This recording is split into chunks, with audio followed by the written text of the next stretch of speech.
Hey guys, today we are launching version 1 of LaunchBrightly.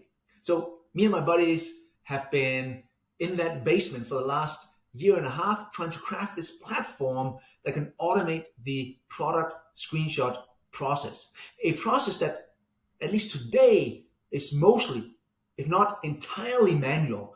Some version of you logging into your demo account, navigating to a page, doing a little bit of inspect element, putting it into the right state, take a screenshot, perhaps massage it a little bit with some annotations in some other application, save that, then log into your Zendesk or platform of choice, replace the image in n number of articles, and be done with it. That kind of whole 10 minutes is not really an issue.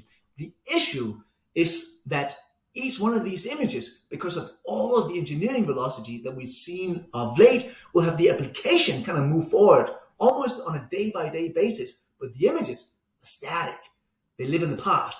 And the further away the application gets, the more incorrect this somewhat rotten image will be, and there's a cost attached to that. A possible cost is that they might not even think they're on the right article. The image doesn't really look like the application. They can't figure it out. They put in a support ticket. You're underselling your application. You're losing trust. There's a whole bucket of ills attached to it. Of course, there's the time saved whenever you try to apply automation to something as well.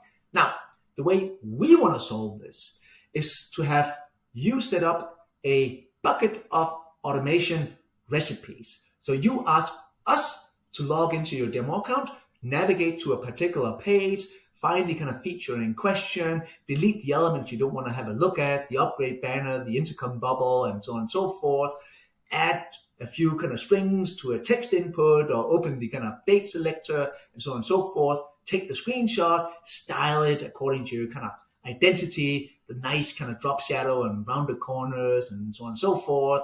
Go apply the annotations so that you can put focus on certain parts, perhaps of a big screenshot. Once we've done that, upload the whole thing to the cloud. You now have a repository of fresh screenshots, which you can rerun at any moment in time. Say you want to schedule it for runs every Sunday night or every night or once a month, doesn't matter. You decide. We will then go in, rerun all of the recipes, and just as a side note, rerun them in any mode you would like. You want that screenshot in light mode and dark mode? Sure. To run it twice, give you 2 screenshots. Oh, your app is responsive? You want it in tablet or mobile mode? Sure. Give you another kind of handful of screenshots. Oh, it's localized. You need the German version. No biggie. We'll render the whole thing in the German version. Take a screenshot of that. But that bucket, you can now do with what you want. Well, first thing you can do is ask us to log into your Zendesk or platform of choice, check all of the articles, all of the images, see if anything's out of date. If it's out of date, please go update it. We have all sorts of kind of audits and governance in place, so we don't just willy-nilly change any screenshot. So just expect that. Well, that's us. That's the short story. That's what we've been working on. I hope you see why this is of value, are at least a little bit excited, and do feel free to kind of ping me for a quick 20-minute demo. Then I'll show you how to set up a automation recipe and generate a screenshot of your app. Well, that's that. Cheers, guys.